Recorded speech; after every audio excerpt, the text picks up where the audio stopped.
Welcome to Blue Collar Mystics, the under-the-hood approach to the depths of human consciousness. So many mysteries, so little time, so many big words. That's why we aim to take the mystical and make it practical, usable in your everyday life. And we want to hear from you. We want to hear your story. What happened when you started asking yourself the real questions? Like, who am I? What is this? Is it a hologram? Is this some kind of weird cosmic joke? Hey, these are the questions that we are trying to get to the bottom of as we explore the final rabbit hole together here as Blue Collar Mystics.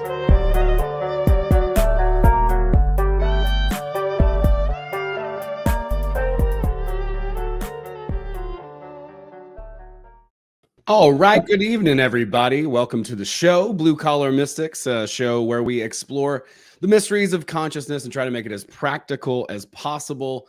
And I think we're in for a great treat tonight because I have two incredibly practical and also very, I would say, very in tune individuals on the show tonight. I have good friend Bill from 13 Questions Podcast here on the show. Welcome to the show, Bill. Thanks, Owen. Yeah, man. We've gone back quite a while and had the opportunity to collaborate on a number of things by now and just continue to really enjoy each other's company. And Derek Condit, it's his second time on the show. Welcome to the show once again, Derek. Oh, I appreciate that, Owen. Thanks for having me back. Man, it is a pleasure. I really enjoyed our last conversation, folks. If you didn't check it out, I do recommend checking that out. And also, Derek was recently on Bill's show, Bill and Adam's show, 13 Questions Podcast. Bill, you want to talk a little bit about the show and what you guys do there, just for anybody who's not aware yet? Yeah, 13 Questions is a podcast that Adam and I do. Adam's my co-host. The podcast was started by the boys in Gramerica, actually.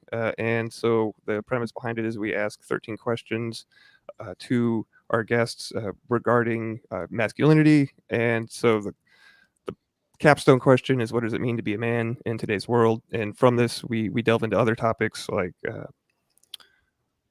I said, masculinity and what that means in today's digital age, right? So, and a part of that is we interview someone different every show.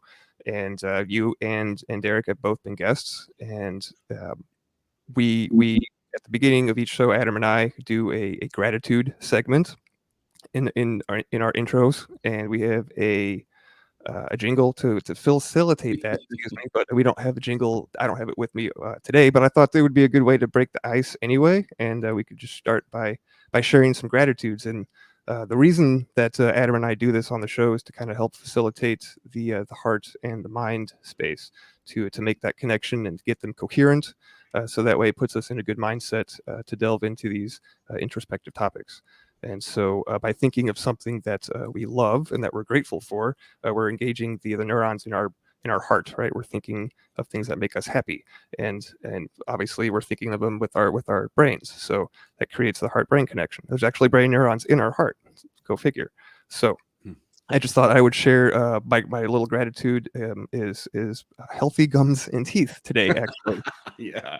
And I wanted to share the story because I reestablished dental care recently. Actually, I had to go in because I had what they call not an abscess. It was something, I don't know. It was something they had to drain. It was pretty bad.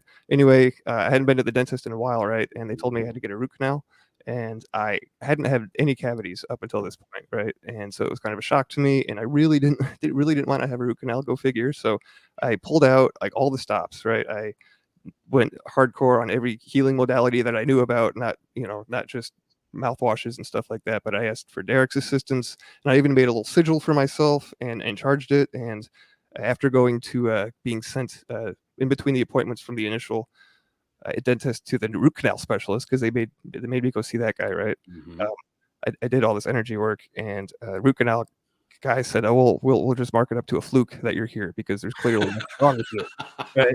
So I'm just grateful that I have continued to maintain, dental health, right? And with the help of sigils and other energy modalities and healing, I was able to fight off the tooth boss, I guess. That's awesome, man. Yeah, I think we've all been in your shoes, or at least similar. Yeah, I had a root canal like a couple of weeks ago. Right? Good for you. Yeah, that's great. And like and that's one of the things too. Many different modalities. I'm a fan of kind of throwing anything at a problem and seeing kind of what sticks. And I like that there's so many different tools that we have that we've been able to cultivate. That's pretty cool. Sigils and stuff. It's not a few years ago, I would have had no idea what that even means, but it's really cool that you were able to see your way out of that without having a full on freaking mouth drilling. Yeah. And don't get me wrong. I mean, there were antibiotics involved too. I mean, so like I said, pulling out all the stops. So it wasn't just the one thing or the other. It was a combination of everything. Yeah, and the placebo effect itself works, right? It's just a matter of us being able to be limber enough mentally to be able to accept what the realities, so I'm so stoked for you, man. That's great. And I guess I'll share next. Been thinking about this a lot. I'm really grateful for my body. Like I started this year, the summer or the spring, even going up and rafting because it's something that I really love. It gets me out of the house. It's good exercise, sunlight, get in the water, really appreciate nature, all that stuff, right? But I was not really sure that I could handle it. I was not really sure that I could hack it physically, right? Like I hadn't been on the water in 10 years. I was coming back to this. Am I going to remember how to do it? Is it going to be like riding a bike? And in a sense, yeah, in a lot of ways, yeah. But my body itself, carrying the boats and doing the really physical tasks that is required, really was beating me down at the beginning of the season. But right around the middle of June, early July, my body, it felt like it was renewed somehow. It was like I got an upgrade or something. It was like I was on the water for 4 days in a row, and my shoulder didn't hurt, my back didn't hurt, none of that. So really, really grateful for physical health. And if I could just throw in there as well, just amazing people. I've never been a big pursuer of things and stuff, but I am a huge fan of having amazing people around me. I'm constantly surrounded by really an incredible network. And so everybody who's out there right now on the live stream, if you want to share what you're grateful for in the chat, we'd love to hear it. Love to hear from you because you're one of those people that I'm singling out right now. So if you want to let us know what you're grateful for in the chat, we're celebrating Thanksgiving early this year, but it is fall and it's in the air, and I'm really excited actually about fall itself. But yeah, we can keep this going. Derek, you want to maybe share a little bit? Absolutely. What's funny, Owen, is what you just tie into what I was going to say. And I'm grateful for how many open-minded people there are out there that come and share this space with us. So we have these avenues or outlets to talk about these sometimes, out there topics and things. So I appreciate the people who are willing to be open-minded and listen, and that doesn't necessarily believe everything you hear, but come at it from an open perspective. And then kind of a tie into that's vague, but really I'm grateful for, and it may sound a little bit odd, but that would be change. And I mean that in every meaning of the word, because yes, change can sometimes be difficult and painful, but with it, we can expand and we can experience more of ourselves. So I'm grateful for that. The individuals helping us all that are part of this as well. And then change in whatever form that comes. That's awesome. Yeah, that's beautiful. And, the chat's already firing up with some lively, amazing people who are mutual friends. Grateful for 3 dudes about to talk about some beautiful and weird shit. Oh, yeah, it's going to get interesting here for sure. Thanks for being here, man. You're awesome, Bill. And Carla McCarley, much love. Many beams of love to you, Carla. I'm grateful for all your support, too. And you sending me hilarious jokes when you think of me and messages and stuff like that. So thank you so much. Thanks for hanging out and being here. Kevin says he's grateful for friends with strong intellect and well-placed compassion. And that is beautifully said. I think that's one of the most important virtues that there could be is compassion, empathy, those types of things. Not everybody has that, as it turns out, if you can believe it. But yeah, we're grateful for all of you guys. Thank you so much for being here and hanging out with us during the stream. And I'm really excited to, talk about this topic at hand. It's something that I don't know very, very much about, but I was talking to Bill actually, and he was telling me that you were doing sessions, Derek. And I'll just throw this out there too, guys. Be sure to check out, I put a link in the description to Derek's page. I think it's actually the Scalar Energy page, but you can get to the homepage that way. What's up, Mike? How you doing, man? Thanks for hanging out with us. I see you there on Facebook. Yeah, and so check that out, and we're going to get more into exactly what that is, but I know he's been doing some free sessions on Fridays, and I also put a link to 13 Questions Podcast. That's Bill and Adam's podcast, which is a really amazing podcast. Derek was just on it, so honestly, I'd love to revisit some of the things you guys talked about on that show, but I will direct everyone to that show to kind of hear that direct, because it was really excellent. And I think you just did you do such a great job of explaining this kind of woo-woo stuff in a way that just makes sense. It's down to earth. It's comprehensible. It's simple, straightforward. And so thank you for that. And that was a great episode. I really, really enjoyed it. I appreciate that. Yeah. No, thank you. You guys are tearing it up out there. It's awesome. Just wanted to start maybe by just maybe giving a basic definition of what scalar energy is. Would that be a good place to start? Yeah, we can. And there's lots of different ways of describing it. Like I'm just going to kind of go freehand here, but scalar is more of a, it's because I want to kind of avoid too much of the science, because you don't need to get into all that, like you just mentioned. Let's keep it digestible. So scalar energy is, you can think of more of a shape of energy. So they come in different wave forms. There's square waves, sine waves, but just if you can imagine a wave in the ocean, so the way that would hit you. And some hit your biofield or aura smoother than others, so we can see those as maybe compatible or cohesive. They don't hit you as sharply. So scalar waves are a form of energy of carrying information. So within a scalar wave, you can have frequencies, is what I'm trying to get at here. Okay. So it's really the way of carrying frequencies that's a compatible form. And again, I'm trying to avoid a whole lot of terms here. And there's more information on our website if somebody's interested at the link you talked about, Owen. But really, it's a way of working within frequencies on the quantum level as well, because when you work with scalar waves, it's not a localized thing. You can do them remotely, as we can get into more in the show, which you mentioned on Fridays. We do that, and that's for remote sessions. So we literally start and we can get in again some of the technical specifications of the devices too.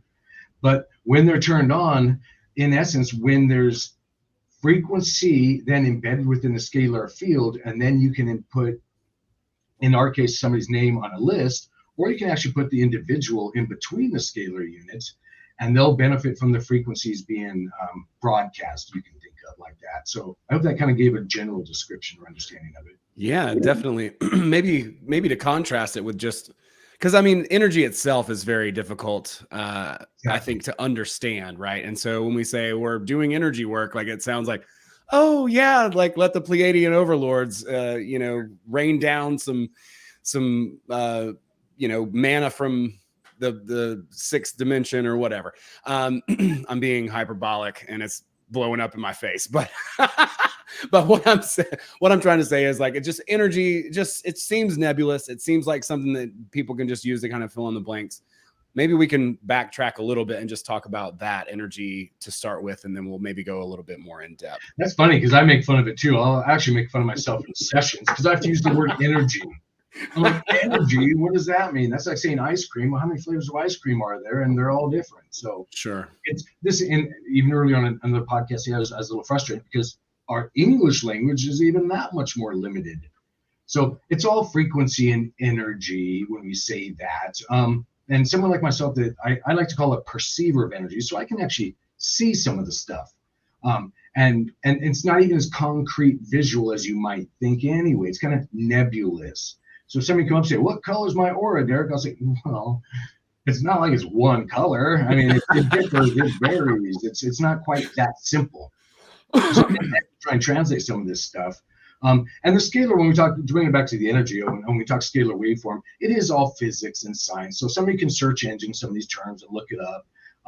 Scientists all over the planet are using it. Again, I like to bring it down to where we can just understand it, but they'll also terms like quantum entanglement. So we're all connected if you're in the metaphysical community. So terms like this give you the understanding that, well, of course we're all connected in this. You can call it ether, whatever, energy, but we are all connected, and that is a thing, and it is a proven thing as well. So, we've all had those experiences, Owen and Bill, where we think about a relative or a friend or someone, and all of a sudden we get that phone call or text message. That's not a random thing. They picked up on a frequency, and you can call it psychic, intuition, quantum entanglement. It doesn't matter where on the language we describe it, but it is an actual something that's happening. So that's the most important thing to understand. And then the scalar waveform, again, the best way to describe it, not everybody's going to see this or hear this podcast. I know they want a visual, but if you can imagine, so I'm going to try and get into some visualizations here. Your aura or biofield that we all have, it's been proven by science, so we all know this, that is affected by, again, certain types of waves, we'll call it. So that's where scalar energy comes in. It's a very isotopic compatible waveform that, again, you can carry frequencies in. So in our case, we broadcast these sessions. We allow people, and we can back up some if we need to, but we allow people to sign up weekly to where on Fridays we broadcast a 12-hour session where people can take advantage for free and have their name put on a list. And over that list, we'll actually take the list of names and print it out and put it between two devices, just saying two antennas, a receiver and a transmitter. And that frequency passes over. Then again, easy to understand terms. I know quantum entanglement doesn't quite apply to what I'm saying here, but it gives you at least the visualization or understanding of what I'm saying, or we're all connected. And it does. So then you're able to benefit, if you're on that list, from the available frequencies. And I think this week coming up, it's going to focus on digestion and gut health. And when I say frequencies, that's kind of vague too. What's he talking about? Yeah.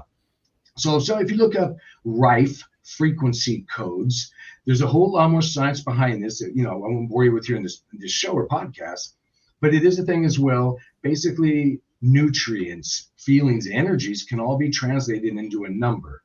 And then that frequency or code can be broadcast. So it's just a way of moving, again, energies, I know. And when you're aware, and the more the entity, the person is aware that that's a thing, and this is scientifically proven too, the more effect it'll have on you, or you'll have an effect on whatever you're trying to have an effect on. If you're trying to structure water, that's called living water or M-state water, or sometimes shungite water. Well, the more the individual understands, is aware that that's a thing, and that doesn't mean you have to understand it to the science level. You just have to go, oh, well, of course, that'll have an effect if I, project feelings. Well, if you project feelings at a significant other, you know that they feel that. Well, remind you, they're made of water. So are you. 81 something % water, depending on how dehydrated you are. That's a programmable substance by emotions or feelings. All science facts, not that we need to hear from the scientists, because it is. So again, I'm tying that all together, just trying to remind each of us that emotions, feelings, they're not limited by distance. So we can have devices, and they don't have to be scalar devices. There's other ways of doing this, but we're using a scalar device to, again, broadcast those frequencies so everybody can benefit. That's so cool. So I had a friend of mine on here who used a Rife machine, and someone even said in the chat, sounds similar to radionics. And I think, like all of this stuff, of course, well, back to entanglement, right? It all sort of connects. It's like we're all congealed but separate, or something. But I just looked up all these different frequencies, which is crazy. And even a picture of I don't know if this works for you as like a model, I guess, to see it, like it's basically just a chakra system, I guess. But just kind of showing the biofield. Like you were saying, the aura is not just like one color. So I didn't know if this might be Interesting, and the image of the circles that are going around, I would invert them, so lay them kind of vertical. Okay. And then that's how because I get to perceive people's auras, energy fields, I call it different things, or the orgone energy moving around them. And yes, that can then appear in colors sometimes. So if like somebody's healing, I'll see a greenish hue. But yeah, it is similar to that. And then depending on how excited or anxious or depressed or whatnot, then their biofield or aura does contract or go out. And as it goes out and you expand, if you're open-minded, you pick up on more of the metaphysical stuff. You can kind of loosely say you're perceiving your reality from your chakras and not just your five senses then.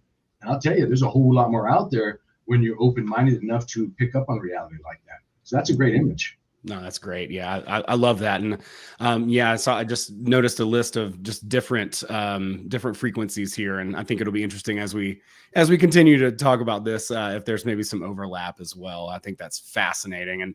And let's talk a little bit about how did you come across this? What was your sort of intro to it? I'd love to hear from you on this too, Bill, because I know.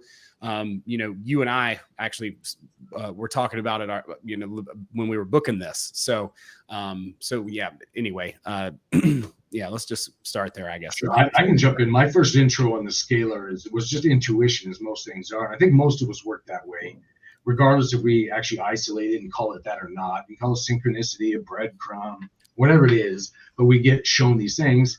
And I was shown Scalar. I maybe heard a podcast on it. So it came into my perception of reality several times. For me, that number's about 3, for me to wake up in the moment here in 3D and go, oh, all right, you need to pay attention to this, Derek.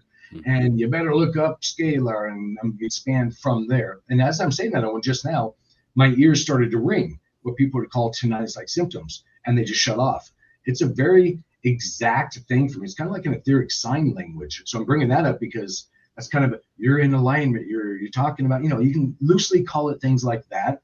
I know it's again tough talking about these things, but that does happen. So I followed my intuition or the synchronicities in life, looked into it, and I was already doing remote energy work, as I call it, as well. Trained in lots of different modalities. And again, I like to just call it energy work. I don't like to put a whole lot of titles on these things because we're all energy workers. We all have an imagination and feelings. That's all you need. Now, the more you focus on that, there you go. That's it. There's no special certifications you need. There's nothing hanging up back here that says I'm extra special. So knowing that and coming from that understanding, you can actually boost your energies. So I learned some more of that through Scalar, and then again through working on pouring my water here. So working with water and programming different things, it just all tied together. And then it gave me a tangible. So I have a device that we can get into called the Spooky 2 machine. And that's a tangible device that looks like, in short, just 2 small briefcases. They used to call them Pelican boxes in my commercial diver days. And you would face them, and basically there's an antennas in the tops of them, and you set them apart from each other and put the person or the list in between. And I liked the part that you get to see some scientific stuff, some wires going here and there for those science-minded people. Yeah, you get where I'm going, because I'm that guy too. Sure. I'm all about physics, but also metaphysics. They're the same thing. We're just coming at it from different levels, describing it differently. So I liked that aspect of it on where you could see the trinkets and the widgets and turn on flashing lights and feel it, not poking you in the skin or things like that, energetically, and then it goes from there. So that's kind of my story with Scalar. Yeah, that's great. Thank you for sharing. And I've definitely had experiences using Derek's service where I've got the tinnitus-like symptoms and whatnot going on during the sessions. But I guess my first introduction was through, I went down a rabbit hole on some internet radio show. I heard about orgone energy and Wilhelm Reich and his story. And then that led to Royal Raymond Rife and the Rife machine and the Rife frequencies, which is what Derek is using. So when he said that he was going to start the service, of course, I already kind of had an idea of what it was, but now that I've tried it and used it for over a month now, every week, it's awesome. So I wanted to share it, and it's even more awesome because it's free, right? So Definitely, yeah. I encourage everybody to check it out. I'm going to do the same. I've yet to. I know where the list is. I think I signed up, but I have yet to do the Friday thing where you send like a prompt email, and Yeah, you're going to prompt email. There's on the website, mysticors.com. There's a whole free sign up page. You'll be sent an email or text when it starts. And it does go for 12 hours. And do you just tune in to the frequency at that point? You just turn it on through the speaker? Oh, you mean, oh, no. Okay. So that's good. I'm glad you brought that up. So really, the end user, so you all, if you sign up for this Friday session, you don't do anything. On Friday, you chill out, because I've had people, do I need to turn on this? Do I need to log in this website? Nope. You do go about your normal day. You don't have to sit there and meditate the whole day. But what you're going to have is additional frequencies. And again, for example, this week, it's the digestion and gut health. Sometimes we do overall well-being, just different right frequencies, like I said. They'll just be around you. So what I would really suggest, and I'm just going to go ahead and just be blunt and honest, I would tie in your imagination and emotions during the day. So again, in the gut health, if you have a digestive issue and you need to see your biome boosted, literally I'm telling you to imagine your gut already healthy and happy, not getting there, no perpetual healing or healing. You want to already be healed. And that's a thing as well. So if you imagine that your gut's already healed, no tummy problems, and just every once in a while when it occurs to you during the day, go, oh, I have no tummy problems, I'm good. Literally, you'll be programming your energy biofield for that and putting that frequency around your gut. And long story short, your gut or biome will even out with you as an entity in those frequencies. And then that's where you can find those healings. And someone, I think it was before the show, was mentioning the placebo effect. And well, that's a thing too. A third of healings can be attributed to that worldwide forever. Mm-hmm. So we don't need to be anything proven to us. If that tells you a sugar cube, and we all know it's not the sugar cube doing it, of course. Right. Well, then that's your imagination and emotions. So I'm telling you, technically, you don't even need to get on the Scalar session, but you can, because then it's just another layer of it. But you can do your own energy work is really where I come at this. Yeah, no, that's great. Yeah, I mean, it really is about that. It's about us and finding a way to catalyze our own power, right? When speaking of Darren, the Grimerica show, it was something that we both really talked about in the last retreat that we did. This next year we're going to Mount Shasta, but we were in the desert in like near Phoenix, a little bit north of there. And we were talking about you just have to find something to believe in, right? Like it doesn't have to be the same thing that I believe in or that so-and-so works for them or whatever. But, as far as like the idea of manifesting or just goal setting from a practical standpoint, whatever that is, it doesn't really matter what the thing is, as long as we can find something to leverage, because it's really about mental leverage anyways, right? Like you're saying, you can do your own energetic healing. You don't have to sign up for the list, but knowing that other people are a part of it can strengthen it, make it a little bit more accessible, something to talk about, pay attention to, something that can help you. Like, for instance, when I'm doing coaching, sometimes I like one-on-one, sometimes I like group, because if you're working with somebody one-on-one, they don't get to key off of the success of somebody else in the group, where they can say, oh, look, so-and-so is doing it. And, we're the same group. So if they can do it, I can do it. Right. So all of these different situations can call for kind of different prompts as far as how to leverage our mentality in order to use whatever the methodology is. It could be, yeah, Ben says in the chat, reality is a placebo. I think that's brilliant. That is great. That's really good. Yeah, it's really good. Man, that's so cool. Yeah, Bill, talk a little bit about your experience with this and what are some of the, obviously we started off with the big whopper, but what are some other applications you could see for the scalar energy sessions?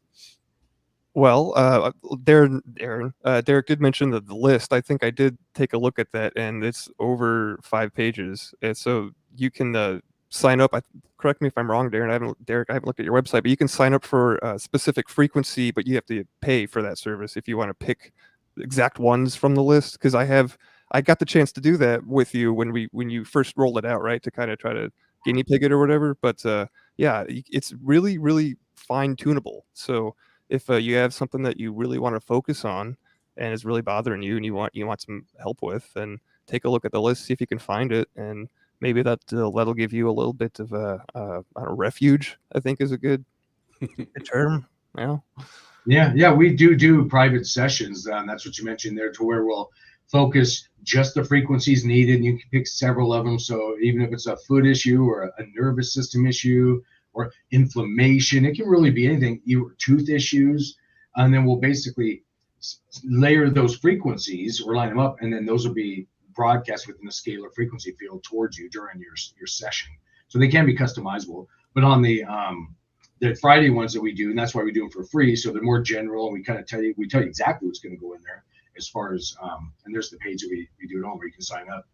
So yeah, and each Friday is a different one. So, and then you'll get those. But I also want to add, Owen and Bill, that during these sessions, let's say you're feeling too much energy, again, big comment, but too much going on in energy.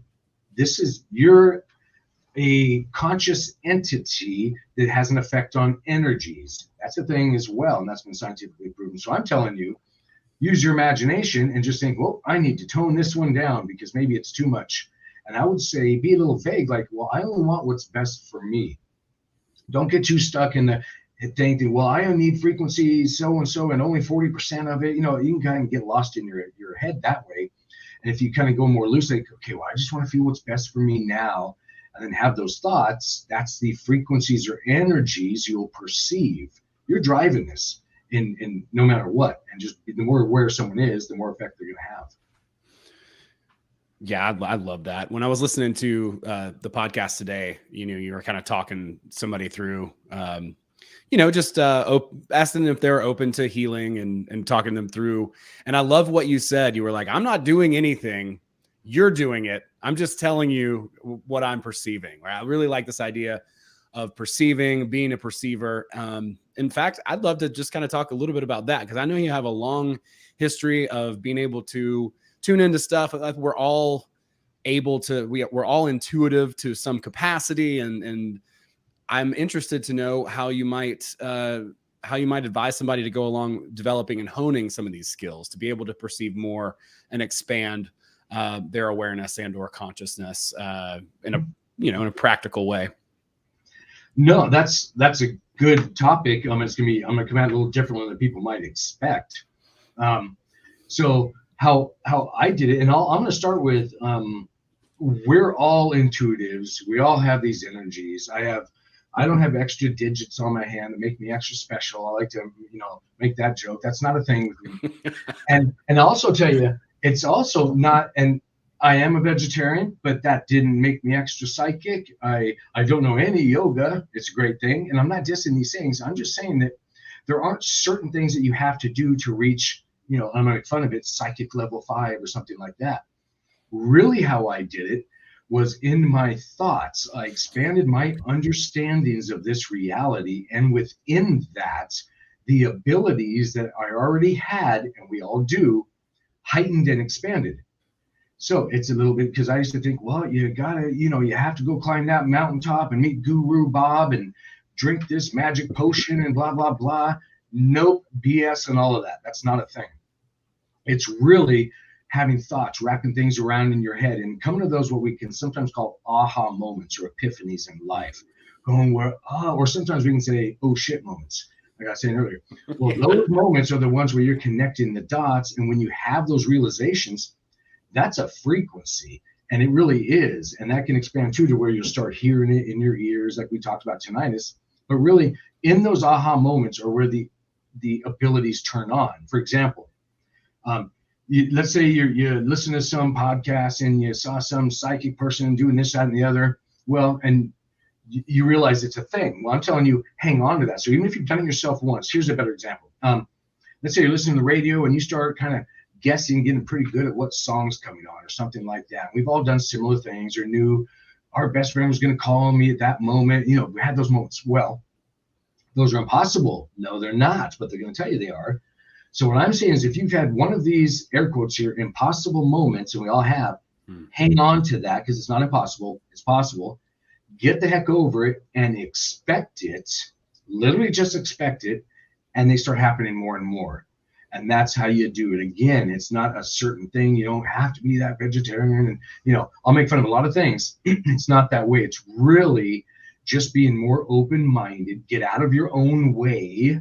And then we like to talk about things they call chakras and some understandings, or accumulation of nerves if you're talking physically. So there's lots of ways of describing these energy centers.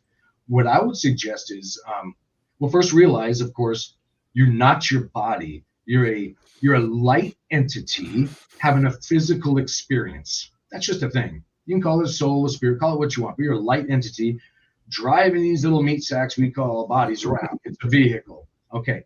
Well, and often we're limited perceiving this reality from our five senses: sight, taste, touch, smell, sound. We walk in a room. If you don't see it, taste it, smell it, feel it, whatever, it's not a thing.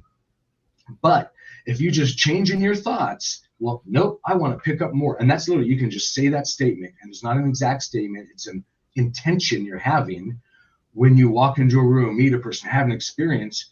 You can call it gut instinct, spider instincts, intuition, psychic powers, call it whatever you want, but you're going to get more input. And if you stay open to it, you're going to feel what they often call subtle energies, little whooshes, ringing in your ears, maybe a tingle, a goosebumps, and where there's no fan in there that's actually doing like an air fan or something, an obvious source of it. Pay attention to those things. And when you get that little twitch in your ear, whatever it is, open up your imagination, and that's when the psychic stuff comes in. So what I'm saying here is, if you enter your environmental realities or situations, even with other people, open, willing to perceive your reality through what we also call chakras, your heart, your gut instinct, your third eye, you're going to pick up a whole heck of a lot more, and then it's just going to snowball from there. So that's really what you do, is just stay open and realize it's a thing, and then hit the floor running. That's awesome. Yeah, the tinnitus thing particularly is something that I've heard, or the ringing in the ear, not necessarily that it's tinnitus, but but that type of experience. That's interesting to me. I've heard that a lot through a lot of different people and their experiences when they're having, maybe they're just tuning into their higher self, or whatever, just thinking deeply. Any thoughts on that as to why or how? I'm glad you asked that, because that's actually evolved for me. And I'll just be blunt, because I don't mind putting myself out there.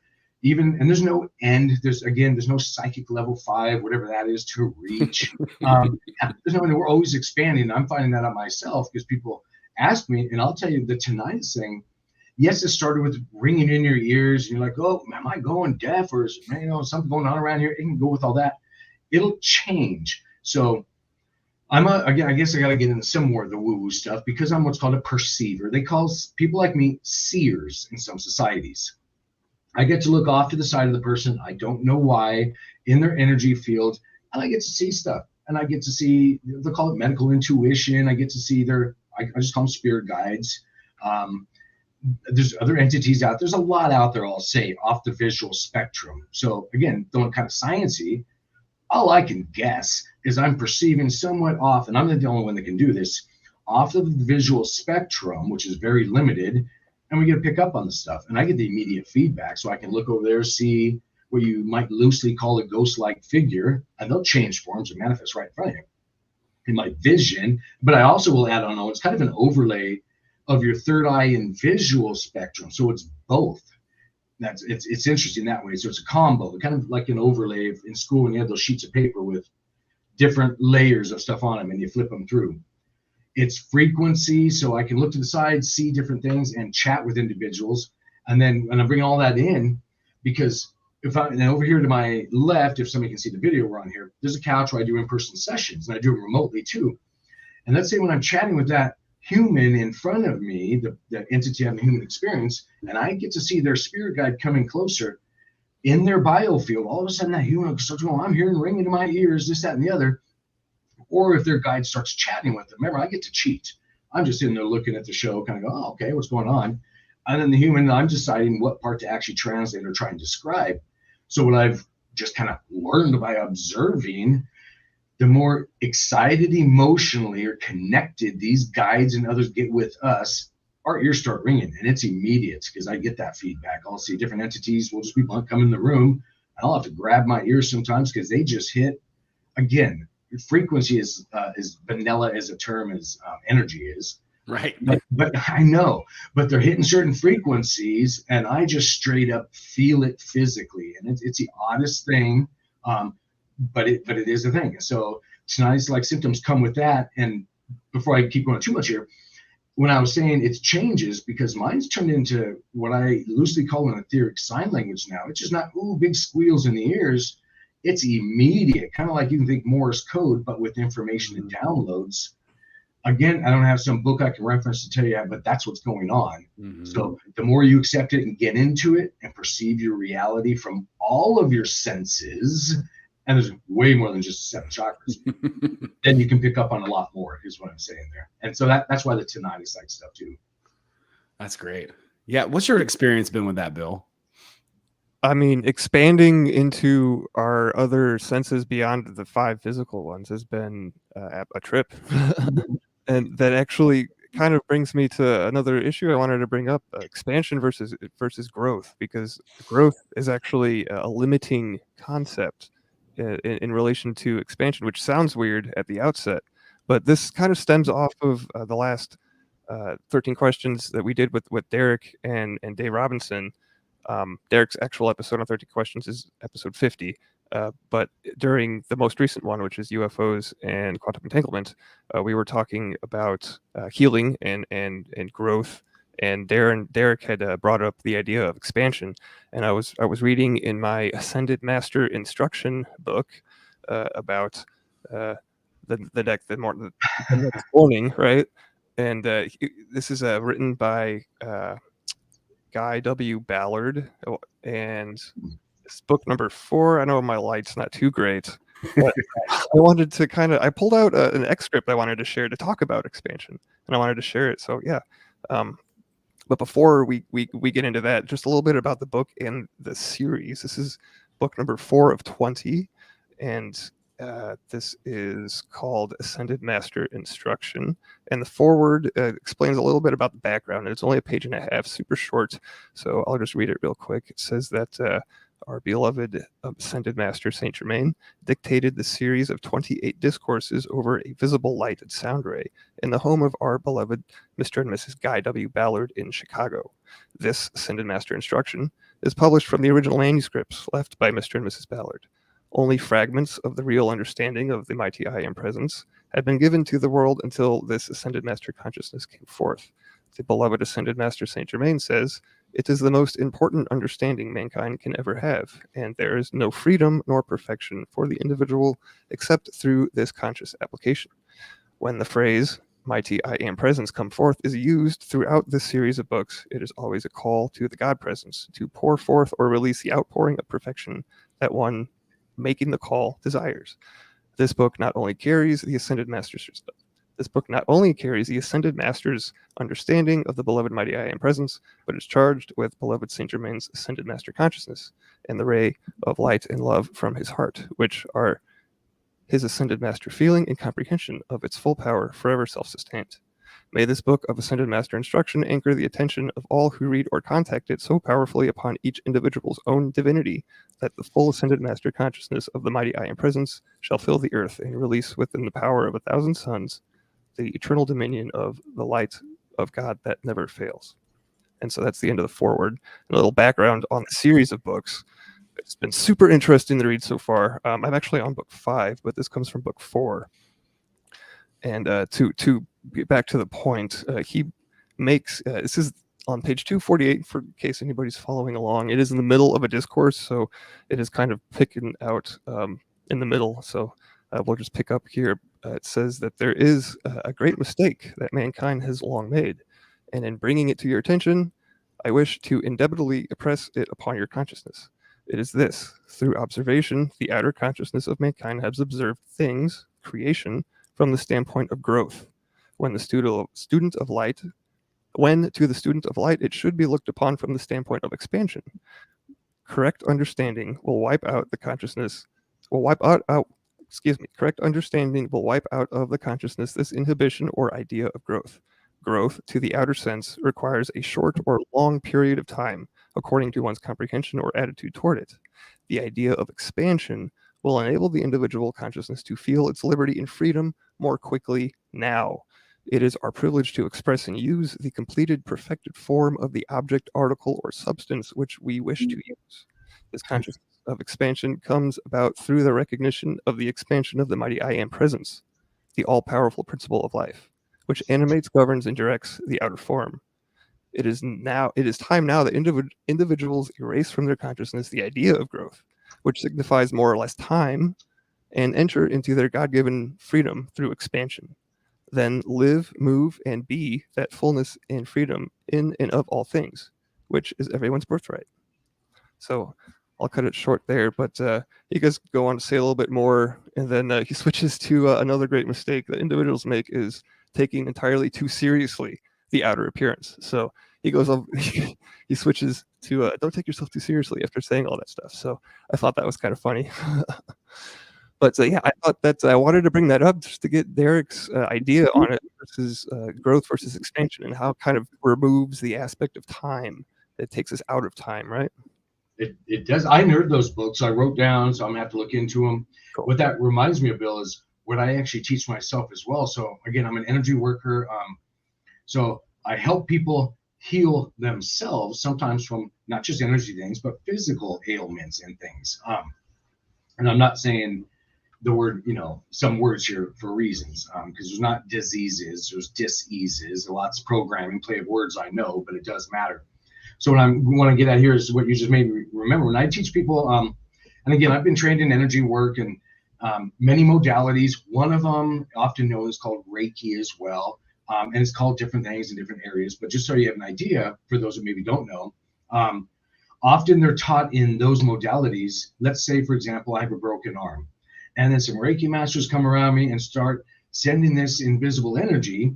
You call it orgone energy, love energy, Reiki energy. It's energy. I don't care about the name you call it. It's coming there. But often those individuals are taught to, well, and in this case, remember, broken arm. They'll sit there and they'll think about the bone mending, the blood going there, and the bone getting stronger, and this, that, and the other.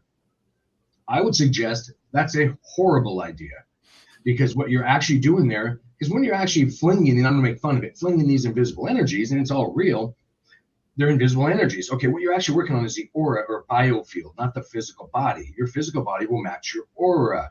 So then don't inject time. You don't need to be healing with an ing. You need to be healed, ed, now. There is no time. So literally, if those energy workers then use their imagination and emotions and see that person already healed, well, guess what can happen? They like to call those miracles in some places and things like that. I'm telling you, get the heck out of your own way. Know these are things. Work at it the right way, and then that's how it will happen. A quick example of that, scientists or doctors will tell you, after 7 years, your skin's completely regenerated and organs at different rates and blah, blah, blah. Well, why would you have a scar on your hand? And I used to have a big one here. After 7 years, imagine the scar already healed, know it's healed in your aura, and as your skin cells regenerate, or whatever cells we're talking about, they'll match that aura. You can heal yourself of whatever. So that's what brings to mind that, Owen and Bill, was the whole no healing. There is no time. So why work it into the puzzle? That doesn't make sense. Why limit yourself? So get to the end result. And if that means, again, make fun of it, psychic level 5 or healed, do it, and do it now, not later. Because the healing's already taking place. We just need to expand into it. Quit slowing it down. Yeah. So we're really just shifting our awareness at that point, right? Yep, absolutely. Yeah, that's great. Yeah, I mean, I remember the first time I heard any idea like this, like it was like a chaos magic, like little, meditation where you draw a circle around you and you close your eyes and you start, whatever. I don't even remember what it was. And it's basically inconsequential because you can make up your own. It doesn't have to be any particular tradition or how somebody else does it. But that's a light clicked on and I was like, oh shit, like I can use my imagination for anything and not just give it over to media, to, whatever screen or billboard or whatever. I can actually consciously use this thing. And that's what magic is. And something really big time clicked for me when I kind of put that together. But to continue on this expansion versus growth sort of train, because I think it's fascinating and a really good point. Because I look at growth too, and I have my own philosophy where I lay out, where I'd like to be, what my goal is, and my philosophy is that I will take the fortress by lengthy siege. Right? It's something that Vadim Zeland wrote, and the idea there is, well, that's going to loosen up a lot of this tension and pressure and all that kind of stuff on my way to it. Right? I'm not going to force myself to get to point B by X day, and time's not fucking real anyway, as you just said. So that doesn't seem like the best approach as it stands. But from a growth standpoint, it would be like, okay, I'm growing like this. But like expansion would be like literally picking up on new stimulus, making new connections in our brain and making new connections and patterns with what's going on out here and the metaphysical. So I think that's such a profound difference to point out, because think of the amount, if you grew this much versus expanding this much, there's so much more that you're getting to experience and that you're gaining as far as from a level of consciousness than if you just simply grew at that rate, whatever that is, even if it is exponential. But the breadth that I think you can get from going through more of a growth kind of thing, like a tree with one branch growing straight up versus a tree with many branches growing in many directions. Yeah, that's a good analogy. Oh yeah, whole lot more experience there. Each leaf on that tree description experiences the environment differently from whatever that is. Same with us.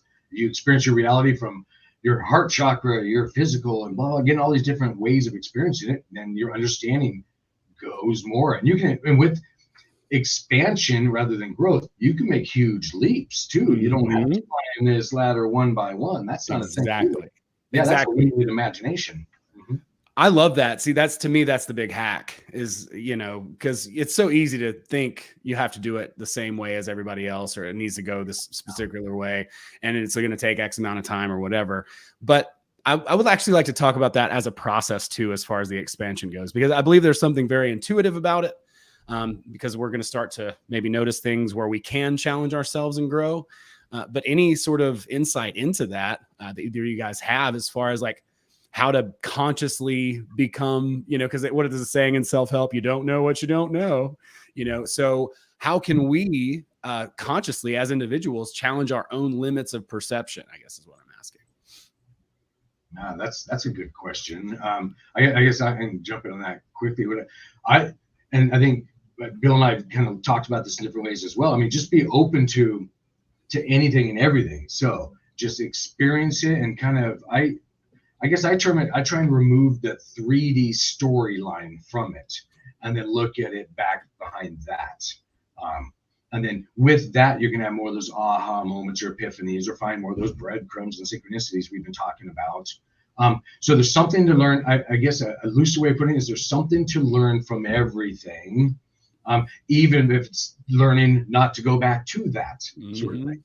So, but within all of that is the good stuff. So again, it's not a one you have to learn, math 101 to math 2, blah, blah, blah. Just jump around, look at things, run it back through, and then be willing to, I like to also use this description. Think of our understanding of this reality as a 1,000-piece puzzle. Well, and let's say you've got some segments of the puzzle together. Be willing to realize that some of those pieces you were positive were in the right spot, might even be upside down, not only in the wrong spot, but maybe from a different puzzle as well. So come at it like that, and then, and don't let the oh shit moments, upset you too much. And then you can have big realities. And as you keep, building those, taking those understandings in life that you get, well, of course, we're connected remotely. That's a thing. And then tie that understanding to other things as well. And then in this analogy, your puzzle segments will kind of connect together. And when that happens, you have those aha moments. And then hang on, because you realize you're on like a multi-layered puzzle. It keeps going from there. But that's the fun of it. There's always more. And there's not a thing you have to achieve. Just keep moving. And scientists will say the same thing. They're going to talk in terms of orgone energy. You want living energy. There's not, you have to get from A to B, especially by this age or that time or whatever, because no, that's not a thing anyway. You just have to keep moving, keep expanding, and that's where the good stuff is. That brings me back to actually to our gratitude for the beginning of the show. Change I was talking about. Yeah, it can be rough sometimes, but go through that change, because in there you're going to have some realizations and experiences, and it'll all even out. Stay open. That's great. Anything to add, Bill, as far as challenging your own challenge? Yeah. Controlling one's thoughts, I would say, maybe not controlling, but being mindful of and validating the ones that speak to you, the ones that you want to have, because I think that it's good to have an ideal of perfection in your head and to strive towards, and anything that doesn't stand up to that perfection, we need to kind of take care of and obviously stop thinking that way. So paring away those negative thoughts and being mindful of when we are stuck in a pattern of, whether it be self pity or depression or what have you, being able to break that pattern by realizing that you're stuck in a negative mental loop, by bringing yourself back to your center, right? Where being your own refuge is important, I think. And yeah, it's a constant work in progress, because we don't stop thinking until we die, and then do we even stop thinking after that? I don't really know. That's a good question. Probably not. As like the more I learn about this, as shocking as it is. And I just wanted to add just one quick thing about that. I've been reading and studying a little bit of like Gurdjieff and Ospensky lately for whatever reason, and they talk a little bit about alchemy. And I had never put this together, but basically, and he even goes into like the different chemicals in your brain, right? Like the traditional alchemy is turning lead into gold. I never thought that it could be like just making new connections, neural connections in your brain. But specifically, that's exactly what he's talking about from an alchemical standpoint, because every time we change habits, every time we push ourselves, every time we grow and change and expand, we are actually physically rewiring our brains. Like Dispenza talks about it and so many other people. But to me, that made so much more sense from like this alchemy idea. It's like, I am the lead. I'm the gold. I'm whatever I choose to be by focusing on those thoughts. And absolutely, back to the gratitude thing. I mean, that is something that I start out with every single day. And I've said it 100 times, said it 1,000 times, and I'll never stop saying it. Like, no one's ever complained their way to the top. It's just, I mean, and whatever the top is, that's kind of a bad, that might be a bad metric. But as far as, having a better life, more appealing life, something that's more resonant with you, you're not going to complain your way to get to that reality, to a better reality for yourself, let's say. And so the gratitude thing is so huge, because yes, in a sense, you're just telling yourself great things to pick up on. But what else is that doing? It's changing the chemistry in your brain and your body. And the more that you see those things in reality, and then you confirm them for yourself, now you're starting to build a cascading positive experience that just continues to get better and better and better. It's not just that your perspective has changed. The situation and circumstances will also automatically, because you'll start picking up on things that you wouldn't have otherwise, because you would have been in a boohoo mood. And if you're not, what does Charlie Chaplin says, if you're always staring at the ground, you'll never see a rainbow. So, it's from a very practical standpoint, just that whole, gratitude, it really comes down to, I think, a lot as far as the expansion goes, just feeling the hair on your arm, like feeling the little sensations like you're talking about, Derek, like if it's ringing in the ear, or if it's a chill bump or a little back sweat, whatever it is, just picking up and tuning into those things. The more that we can really dial into those intuitive processes, I think the more that there is to explore just inside of our own selves. So just kind of wanted to throw that in there, just out into the ring. Like Derek was saying, keep going. Like, you got to just keep moving forward with it. And it's stuff just happens. You got to enter the flow state. You got to get into the state first, right? Which is why I like doing, the gratitude thing. Get that heart and mind working together. And then once you're in that state and you carry it forward, you move throughout your day in it, then that's when things get interesting. I love that. Yeah. The other day I was hanging out with a buddy of mine, and I just woke up. We were just hanging out in the morning, and I look over at him and I'm like, you know what?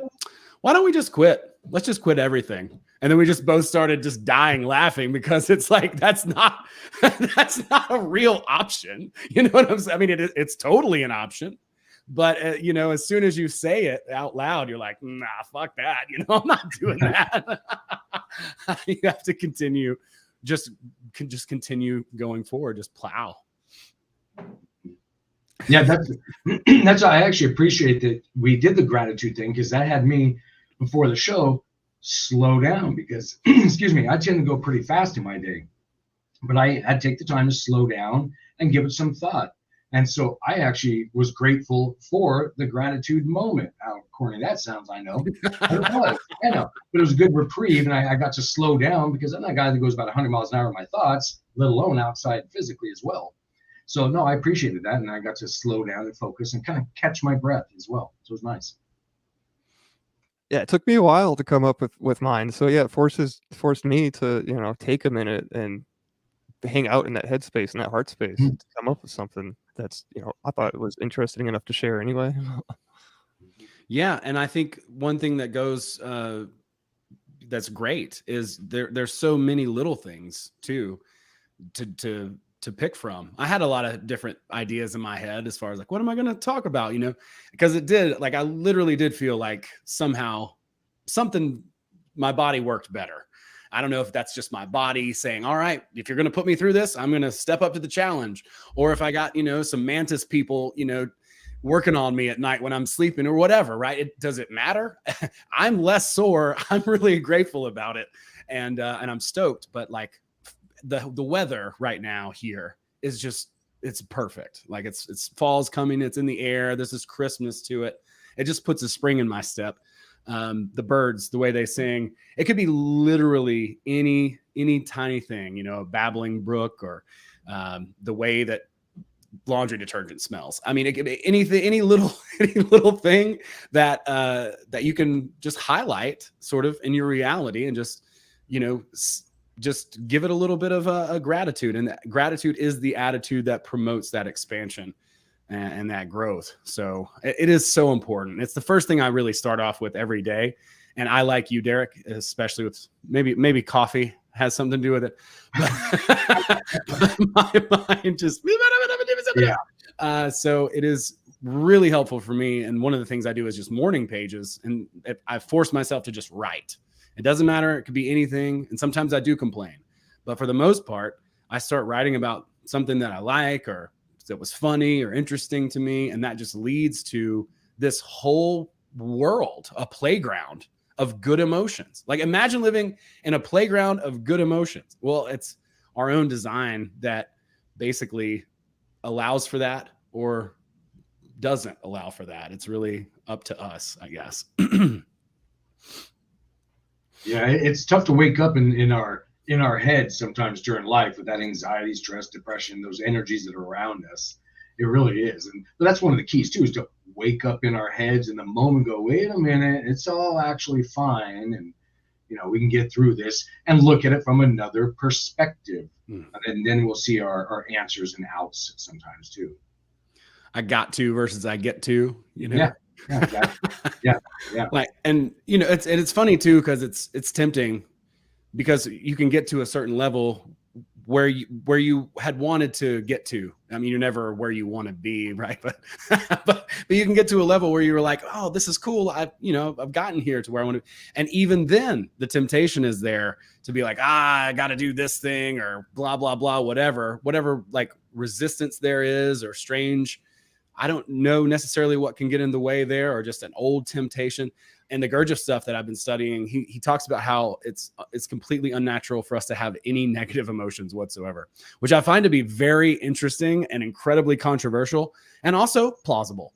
You know, like also quite plausible. He says they're learned behaviors, that they're not really innate within us, but just like the alchemy of, you know, turning lead into gold and positive, you know, chemicals in our brain and neural connections and all the scientific stuff, that we can also do the opposite by focusing on those other things. And, you know, when we're kids, we see our parents have all types of reactions. They may be fighting in the kitchen and throwing plates and, you know, all kind. That was my experience. But but we have all of those things to cue off of, like when that kid who's running around acting like an airplane 5 minutes ago says some like super grown up cliche, and talks about how you're damned if you do or you're damned if you don't. That's not their idea.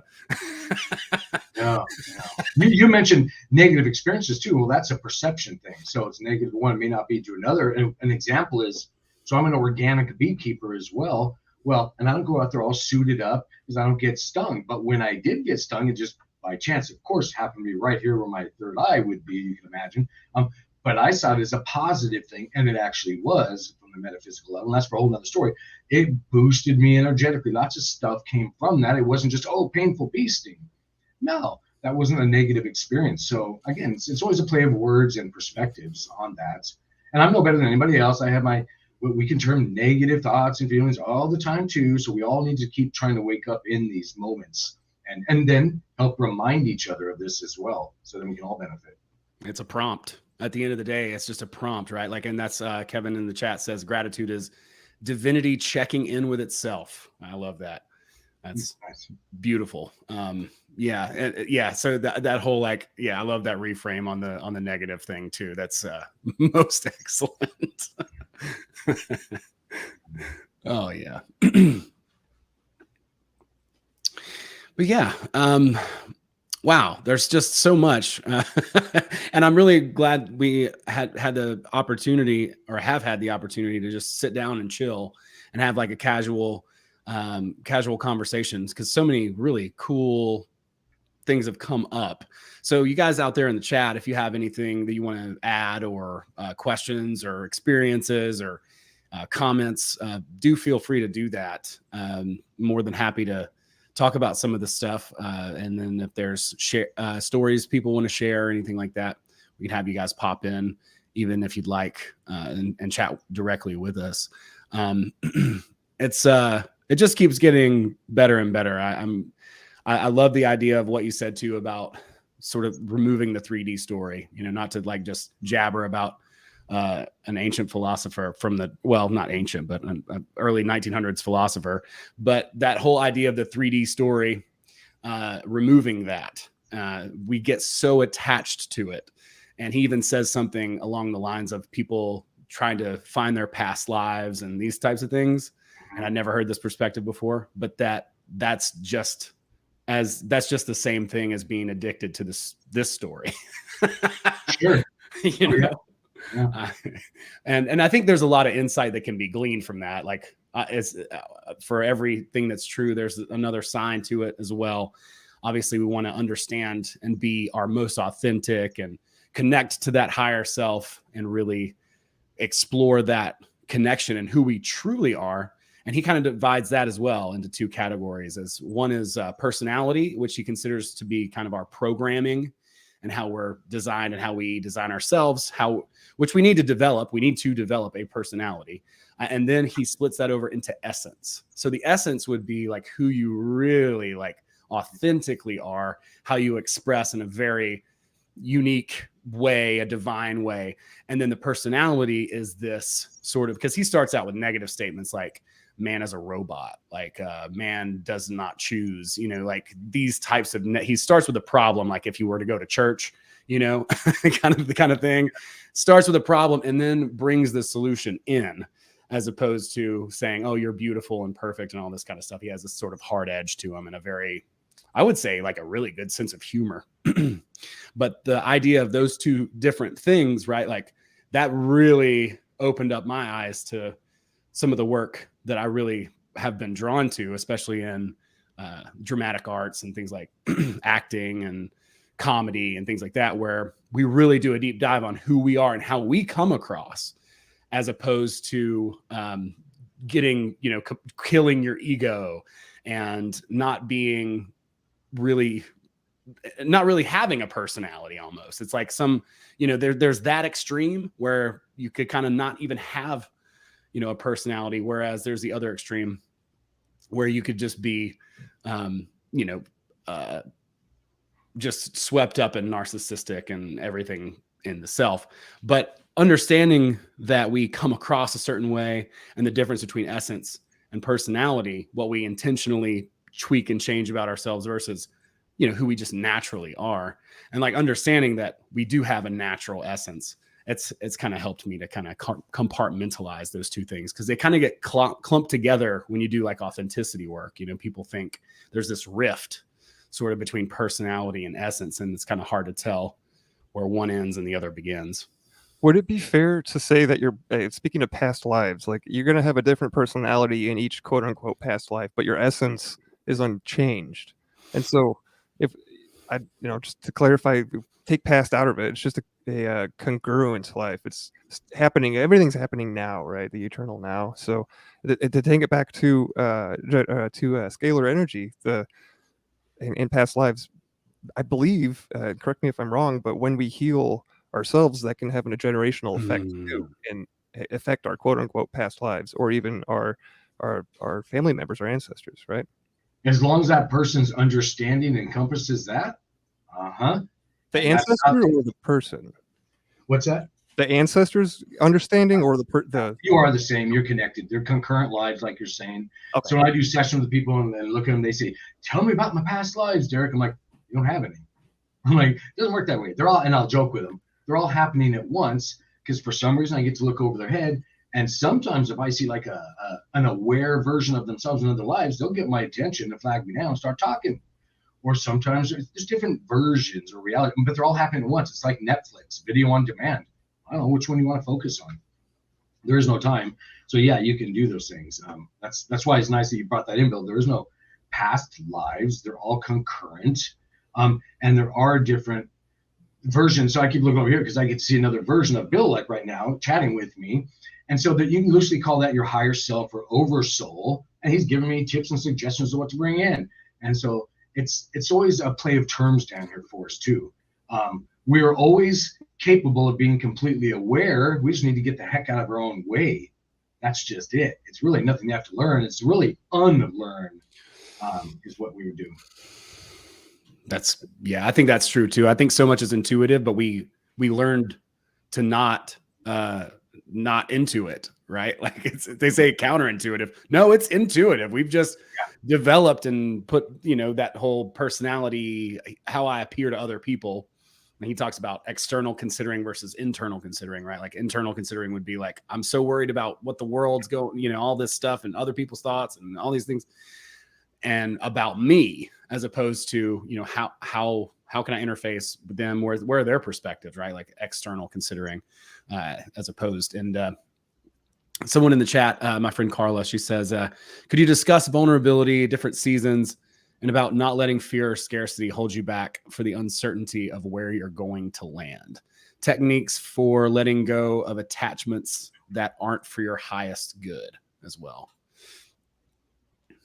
So I guess in short, you can almost say manifesting sort of thing would be another way to kind of generalize that. And I can go for removing things or having them happen in your reality. And I'll go kind of quickly through this for my take on it. And I'm going to use a little visual demo, but I'll describe it as well.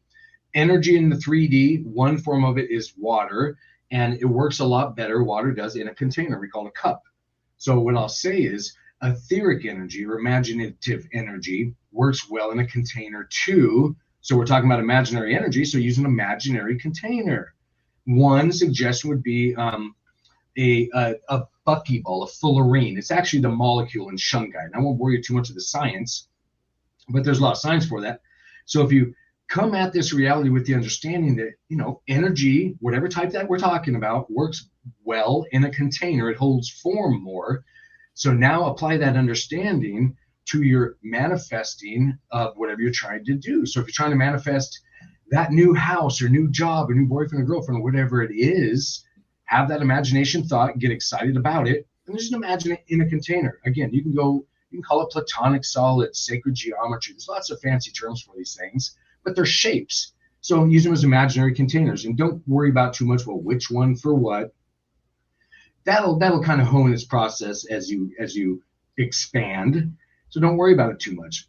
So on an example, let's say you're looking for that new house. Well, what I would suggest you do, and it's kind of counterintuitive what you might hear on the internet out there, some people will say, well, if you're looking for that new house, you need to hyper focus on everything. Make sure you focus where the windows are going to go, the color, the exact blah, blah, blah, blah, blah. I'd say you're limiting yourself. What I would suggest you do is get that container holding energy so you know that it really holds form longer and it can have a better chance of manifesting. Imagine the best house for you now. That's it. Don't go any more past that. I didn't say what color, what size, blah, blah, blah. So that whatever now is in your reality that can come and get in your, reality level easier, will do that. And you haven't limited yourself by saying, well, I need to have a blue house with 4 bedrooms, because what if the next house available has 5 bedrooms? You just pre-programmed yourself and or limited yourself. So if we get a little more vague in our thoughts, and that ties into the removing of excess energies or overages, having thoughts, well, I only want what's best for me now. Or you can say terms like in alignment with my higher self.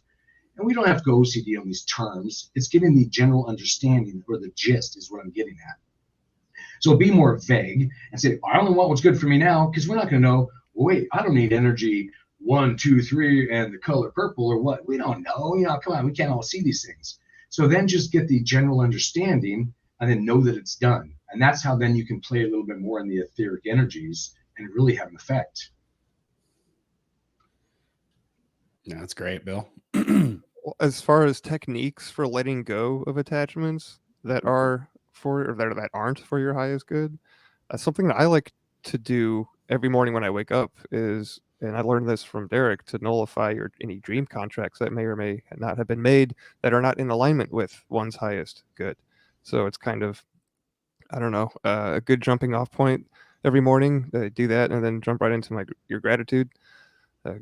Create the heart-brain coherence. I think it's a good 1-2 punch technique to use.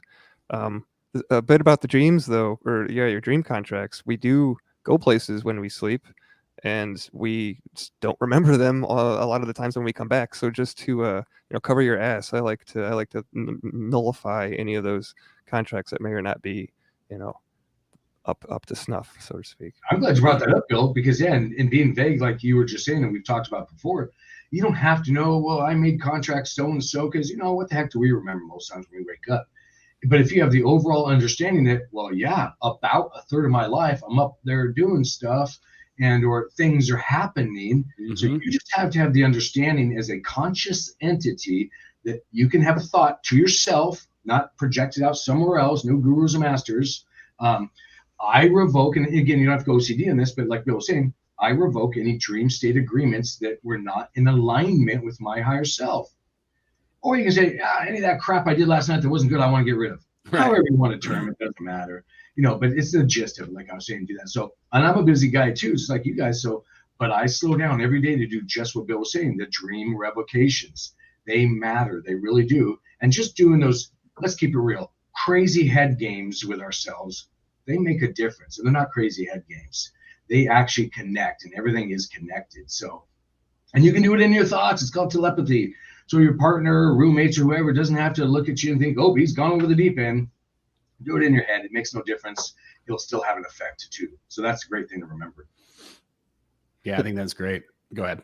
Something that I've been kind of experimenting with recently, and I've had, I think, pretty good luck with it, or success, is visualizing a blue tornado of light going in a clockwise direction from the top of you or your space right into the center of the earth, and with that the blue light carries any negativity that you might be attached to, so it detaches yourself from that and shoots it down into the earth. I've gotten some chills from doing that before. I don't know if is that anything that you've heard of before, Derek? What you're doing is, of course, you can call it loosely grounding or earthing, and you can go through any visualization. You could set pink light. You felt comfortable with blue for a lot of reasons. You have a lot of upper chakra stuff going on. So, yeah, you were removing excess energies. I just like to throw in that and let's call that a recipe. When he's talking about blue light, spinning clockwise, blah, blah, blah. Great recipe. Make your own recipe, everyone. You don't have to follow Bill's. You don't have to follow mine, Owen's. If you hear something that sounds good, go with it. And don't think, well, shoot, he said clockwise, or did he say counterclockwise? Don't worry about it. Yep, exactly. And when you're supposed to knock on wood 3 times and don't get stuck in the OCD head games. Chill out, relax, Imagine yourself already better, and then you're going to get there. That's how it Yeah. really works. Yeah, have fun with it. Be creative. Absolutely. Yeah, I agree. Yeah, one of my friends likes this lady, Lisa Renee. She's part of like the Ascension Glossary. She has like some like 12D shielding technique. If that works for you, great. You know, I like her work a lot, so it's based on sort of the law of one. So I like the fundamentals. I haven't seen anything that she's put out there that I disagree with as far as sovereignty goes. It's really the fundamental thing for me as far as proceeding spiritually. But there's all kinds of things. Make yourself feel good, you know, let go. I like the vagueness as well. There's so many people who get so technician like when they're trying to build their slide or their ideal or whatever. And I think those are just more things to get hung up on often. And everybody works differently. So I'm not saying, you know, that you should abandon that way. If that works for you, then that's great. But for me, it really actually creates a lot more resistance and a lot more things that can kind of get in the way and become more complicated. For me, I'm like, what is best for me? I don't want to have an opportunity, let's say, before I'm ready for it, right? Like I want it to come just at that perfect time, almost annoyingly, like Emerson says, you know, nothing ever happens too early or too late, right? It's always on time. And so I really like the idea of just letting go of anything that's not in highest purpose, highest good, and then moving along to show me what is, right? And anything you can see, I think, in your mind that can give you good feels, you know, why not incorporate it? It doesn't matter what they could be, a fluffy puppy or something that you just see running across a golden field in slow motion. And that, I think, is better than trying to be so specific or have some particular idea in mind. I just get in my own way, I guess, when I'm really specific about an outcome, and I will ultimately get hung up on one of the steps to getting to that outcome or overthink it.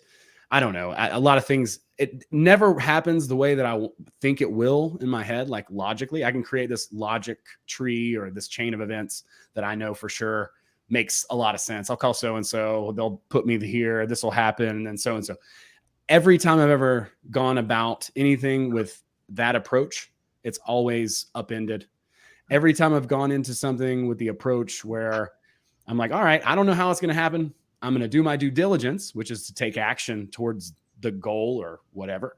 And from there, just let the consequences come as they will or won't. And at that point, I think you put yourself in the best position to get there really quickly. Yeah, you let yourself expand. You didn't force yourself to grow. You didn't have to go through this linear thing. Oh yeah, just like Bill's in there a little while ago. Absolutely. Yeah, expand. You can get there a whole lot quicker. And I would suggest you also imagine yourself already there, already in this state. Fake it till you make it. Say it however you want, but that's a thing too. And then all of a sudden, the other things will line up in such. So that's, and you know, there's lots of ways of describing that, but you get what I'm saying. And that'll have an effect too. There's already worked the energies. You're already such. That's it. So if you're going to do the psychic thing, you don't need to take Psychic 101. You're a psychic. Now go at it. And it's a percentage thing. And then, so it's like surfing. Get on the surfboard. You're going to fall down, but get the heck back up on it and ride the waves. And then you'll expand from there. That's how you do it. Yeah, I love that. That's great. Yeah. No, yeah. If you're going to be a comedian, yeah, there's no, people just have to take your word for it, man. You don't even have to be funny, you know, but we are all tuned in. We're all, yeah, like you were saying earlier, we're all intuitively connected through this quantum entanglement or, you know, this quantum gravy that, you know, is the field of electromagnetism, or who even ever knows. But I think that's so cool to think about as well. And to give ourselves the ability, the trust to listen to our own intuition and follow that little rabbit hole down. Like that's the rabbit hole to follow, right? Like it's really easy to get swept up in like fear porn or what the government's doing or what the corporation, blah, blah, blah. And trust me, I'm susceptible to all of this stuff. But ultimately, what the one that's really ringing in the background is the one saying, hey man, come to me, come to me, sit down and write, sit down and explore yourself, sit down and meditate, go for a walk. And those, I think, are the things that really are the game changers for me, those little things like that, and not letting myself get swept up in the minutia, the details of what it is that I'm trying to accomplish. That's a great explanation. Oh yeah, just focus on the moment is another way of saying it too. And things will line up, and yeah, things will quit fighting the energies, and things line up. And I'm bad at that myself. Where I'm not holier than thou. I make all kinds of mistakes, and usually about 20 times, and then I'll clue into it, kind of thing. But then get out of our own way and realize, and then just try and remember too to not make those mistakes again. But that's the fun of it too. You're in class. We can call this class too. You're down here to have experiences, so you learn how to maybe respond differently, sort of thing. So that's kind of the fun here. Yeah, I love that. I don't think that should be overlooked ever. I think a lot of us have this idea of this pious higher self, this like angelic figure that would never do anything wrong or fun or any of that. But I think we really need to embrace as much as we can who we are and what that essence is. And then, we can pursue whatever weird, silly thing without a sense of guilt. And because a lot of that stuff is cultural, like that is personality based. It's not essence based. And we're all different. So something that might be strange or bizarre or not feel natural to me might be for somebody else, like their idea of, utopia or hedonism, right? Or whatever. But it's all different. Right. And I think we need to give ourselves the freedom to explore, each and every one of those things. Like really, like just have fun with our higher self and not be so tight about it. And so don't take yourself so seriously. Exactly. Just like Saint Germain. Exactly. Nice. Yeah, there's no end goal you have to reach, whatever. It's to experience, just continue. Yeah, that's what it's all about. Yeah, I think the function, and this is a kind of a bold statement, but the function of consciousness is to be, right? So there is no like I don't know, end game. Like our mind, the function of the mind is to think, right? So there's an end to that. But for consciousness, like for the essence, it's simply being. Being is consciousness. It is isness, right? That's words can be difficult, right? It's very Shakespearean of you. Right? Shakespearean, I don't know about that. We get to choose. You get to choose whether you're existing, like consciously existing, being, or not being. Right? And how aware during it. Are we in the dream or are we awake? And I think a lot of the things, I think we're all in the dream at times, right? Like nobody's perfect.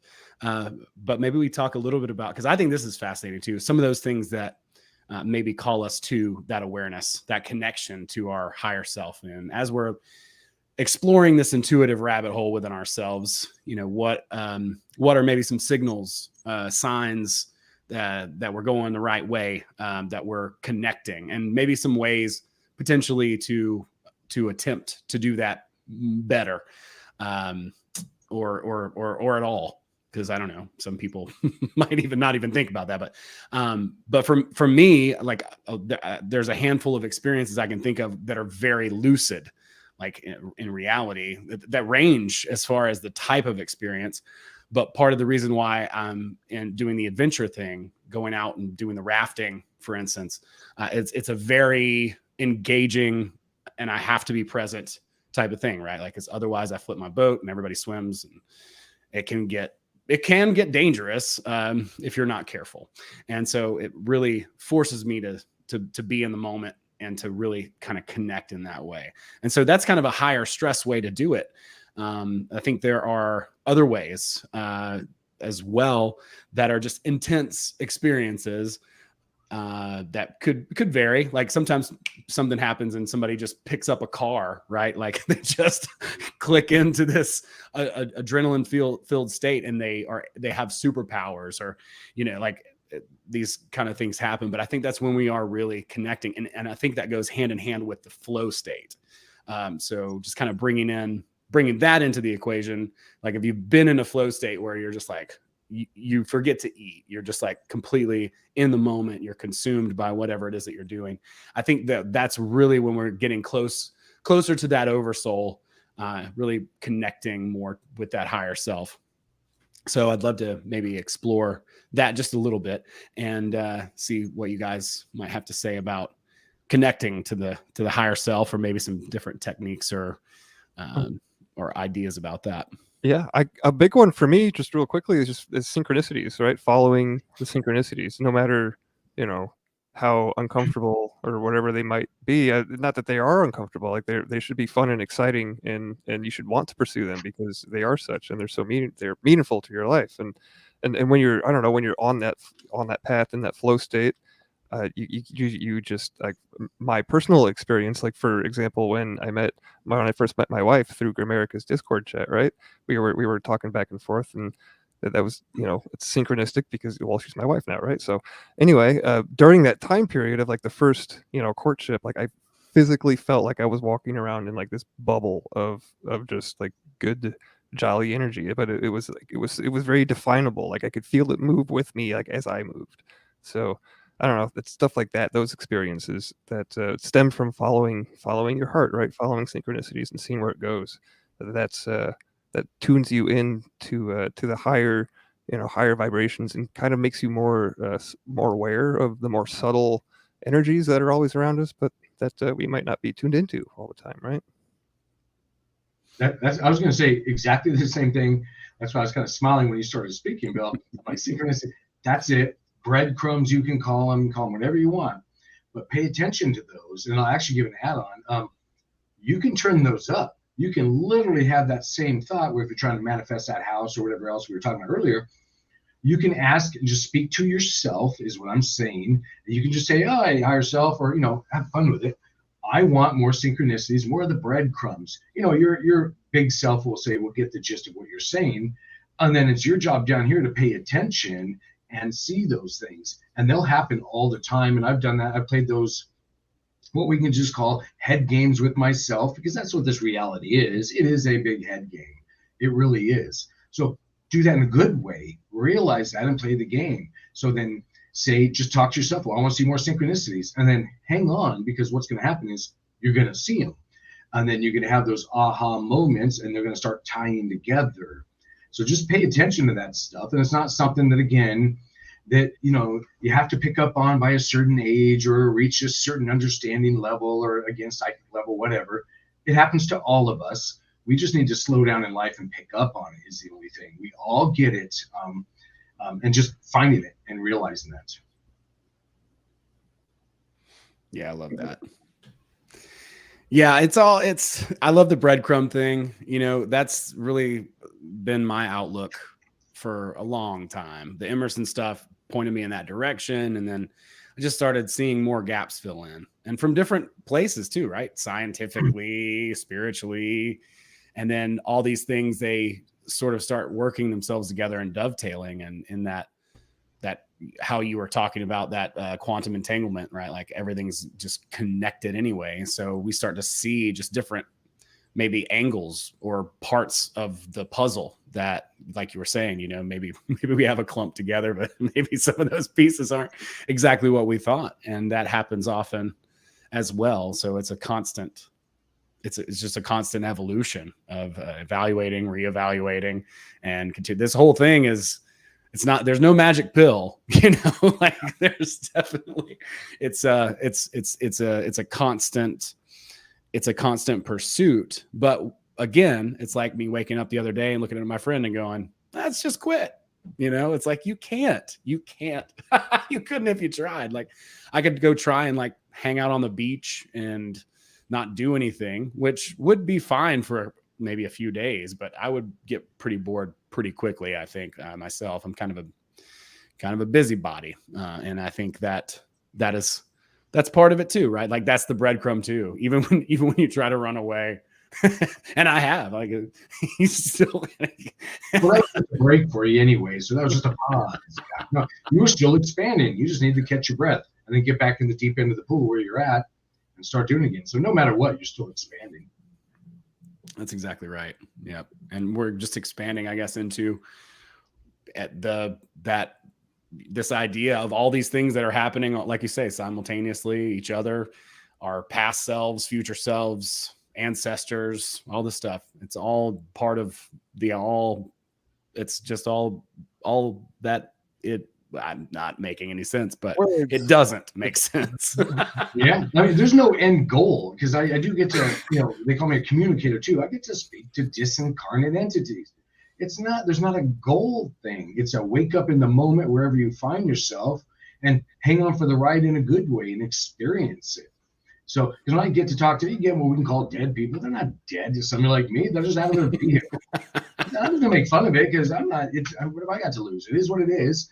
Someone's going to chat with them, and we all can. That's not how they even perceive it anyway. It's just different than we're told down here in the 3D story. Pick your religion. I don't know how many hundreds of them there are, or clubs, I like to call them. No, just get your own understanding is what I would suggest. And then just keep expanding from there and be open to more, seeing it from different ways. Again, that whole puzzle analogy. Flip some pieces open, hell, put all the pieces back in the box, shake that sucker up, and then start over again. That's when you'll really have some aha moments. Yeah.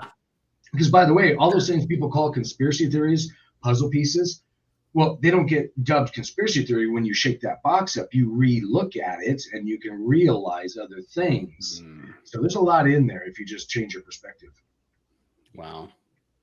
Yeah, that's really profound. And so as we go into, the time that we're experiencing now, as far as, just moving forward, philosophically, and as far as like a healthy psychological stance or perspective, speaking of all those different things that we could shake up and look at differently, like this, like that.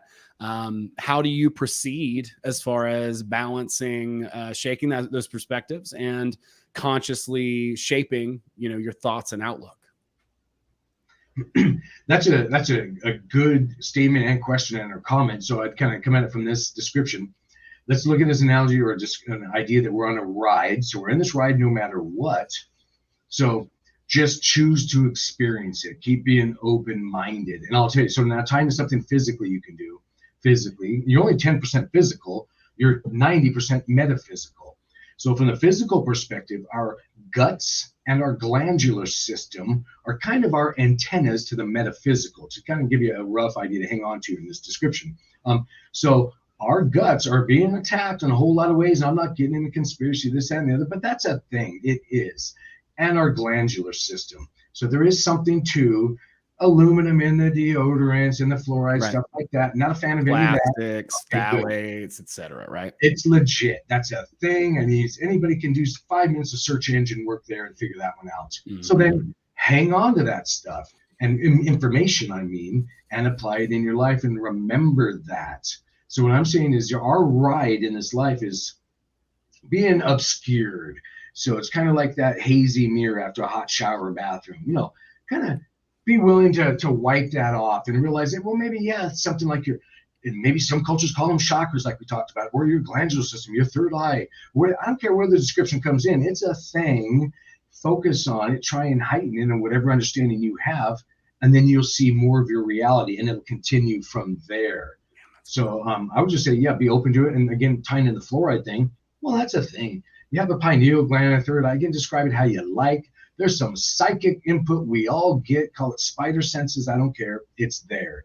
Mm-hmm. And that is your glands. And they get affected by that. So again, my suggestion is, from a physical perspective, get your gut in order. Watch what you eat, whatever that is for you. And if that's a good probiotic, do it. And your glandular system, and maybe a heavy metal detox. And again, do your due diligence research on these statements I'm making, figure it out for yourself. But there are things we can do to help this antenna we're running around and pick up on more of the metaphysical. So there are things like that we can do. Zeolite would be one of those. Zeolite would pulls out heavy metals. Speaking of the aluminum and the deodorant thing, I did have a question. You brought up the pineal gland. Have you heard of distilled water decalcifying the pineal gland in any way? It can, to a degree. So distilled water, you don't want to go too much on that, because it'll pull all kinds of minerals and things out of you. Okay. So it's always a percentage thing. Really, You don't want it. So distilled water will demineralize things. Well, you need some minerals.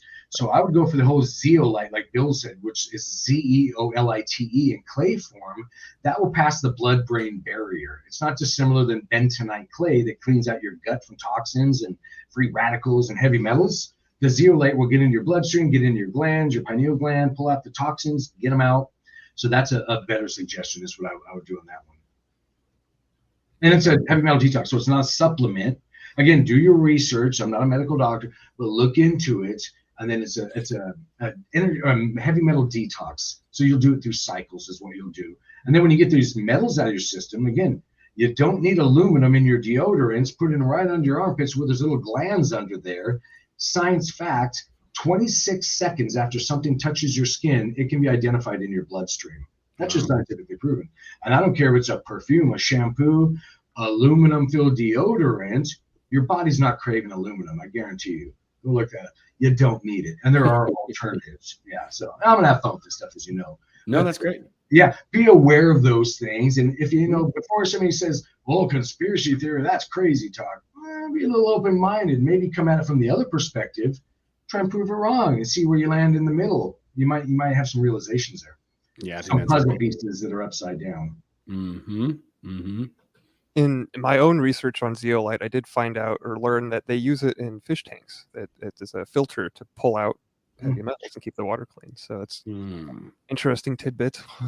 Yeah, some of the stuff is so simple and fascinating, but so straightforward when you see how effective and simple some of this stuff is. Another thing that I have been looking into, and it's about a year old on After School, they put out this clip with this doctor talking about glyphosate and like what's going on with the food with that basically glyphosate's not really even, I don't think it's patented as like a gardening agent. It's patented as an antibiotic.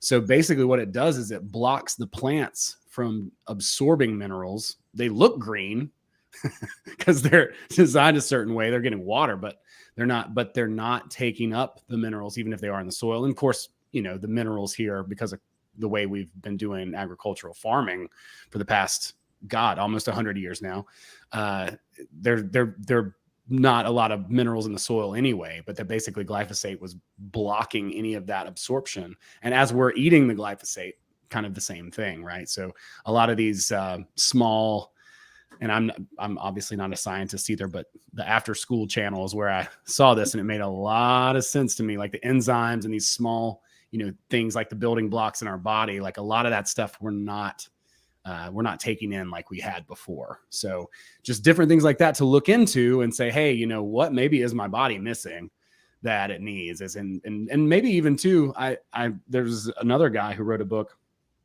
and he has like all these little quizzes at the end of each chapter, like I have brittle nails or I have dry hair or whatever, and you check the boxes. It's called the Ultra Mind Solution, and you can kind of like go through there and customize and kind of see.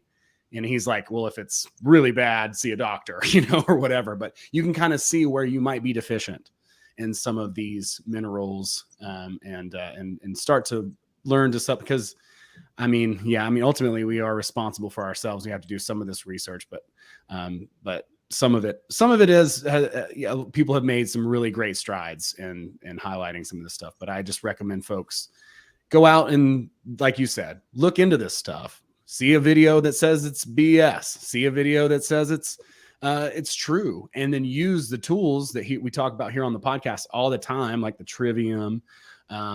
Just like we talked about different logical fallacies with Thomas Gorentz and those things. Is like you look at the thing and say, what is marketing?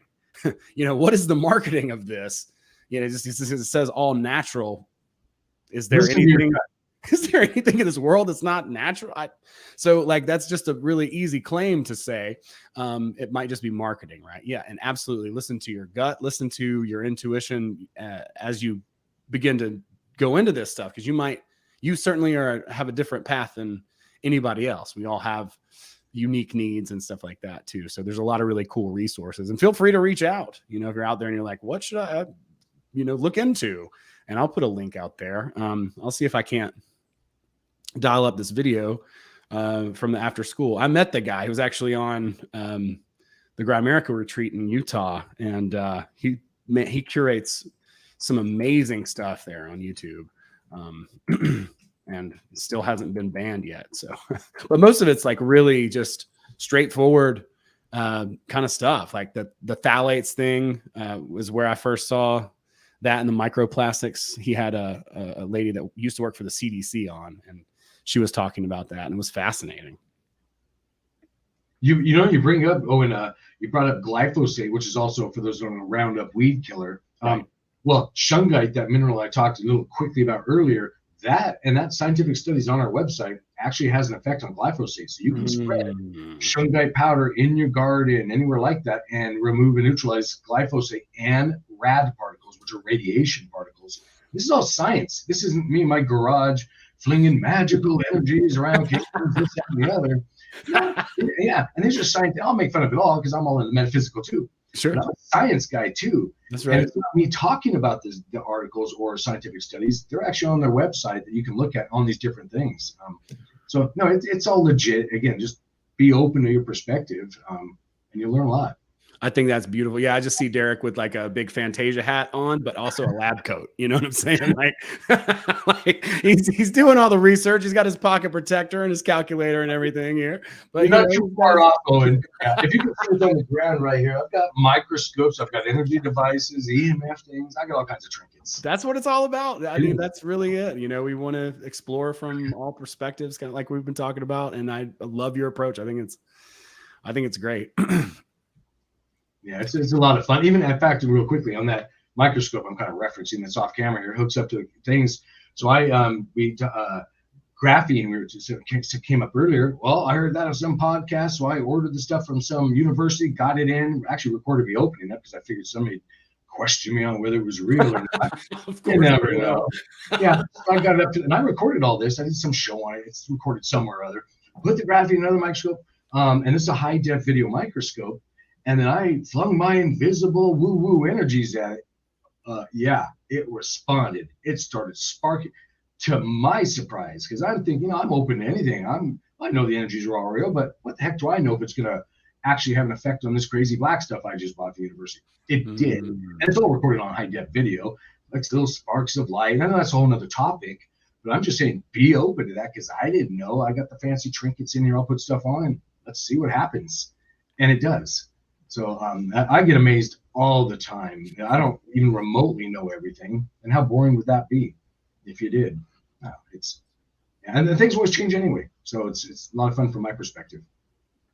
Yeah, it's great. It's great to experiment, right? Like I think we're all scientists. It's like everybody's like, trust the science. Well, if I can experience it, then I'll definitely trust my experience, you know, and if there's an objective conclusion that I can come to by messing around with something. And I think that's really cool because that's how we find our own way and our own techniques. And kind of like we were talking about earlier, it's like, you know, create your own spell. You don't need to read Aleister Crowley's, you know, that's Book of Lies, but it's a good one. You mentioned that in spells, Owen. So what I'm showing, I don't know, not everybody can see this on video, but you're not really going to see it on video anyway. But this is gallium. That's a very special metal that if you've watched any of those different shows on TV, there's I'm trying to think of there's different ones. But gallium is a very special metal that changes forms. You can put it in your hand, it melts. And why I'm bringing this up, they talk about alchemy. So I have a lot of energy devices, orgone devices. I had some gallium sitting in here for about a week. It's still in this little bottle that you can't quite see. That started changing color, and it shouldn't do that. So that's one of those special metals. There's lots of shows on out there. You go through the Discovery Channel, you'll see lots of things on it. I'm trying to think of some of those bigger ranches that are out there that are doing those things. The Blind Frog Ranch is one of them out there. So it's a very special metal. It goes way back. So I'm throwing a breadcrumb out there is what I'm saying. So if somebody wants to look up gallium and look more into that in the alchemy, another term, I'm having a lot of fun with this stuff, and I just bought it online. Again, it's a metal that can melt in your hands. But get creative because flinging those imaginary energies at it, and it's responding too. It's doing different things. So it's just another one of those tools that you can have some fun with. Again, I'm trying to think of the ranches, but I'll maybe Google you that later. That's cool. Yeah. I would love that. Yeah, that's so the gallium. I just watched Terminator 2 last night when I woke up. It reminds me of like, the guy's like a goopy on the floor or whatever. Is it like that? Like that? Yeah. Yeah, if I had this metal in my hand for a matter of minutes, it would start doing the liquid. And then orange, and I play with magnets around, just doing different things, just using it as an ingredient and seeing what kind of an effect it has. And that's where I get to learn stuff and have fun. That's so cool. I love that. That's great. Well, all right.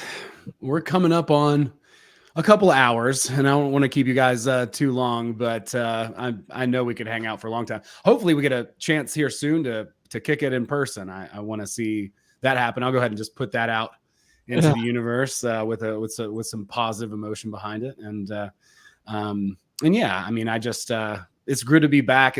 We haven't done a live stream in a while, and I really appreciate everybody showing up. Thank you so much for being here, everybody in the chat.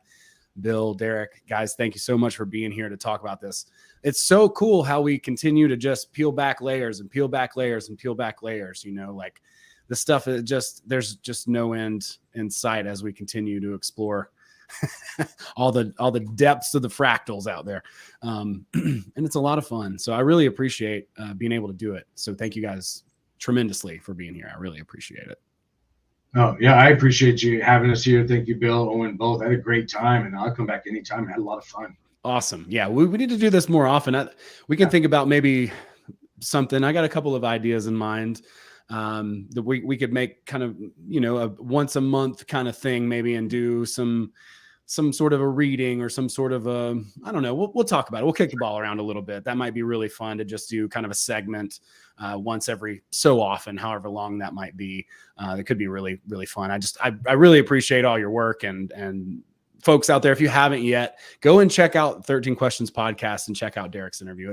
It is fascinating. It will blow your mind.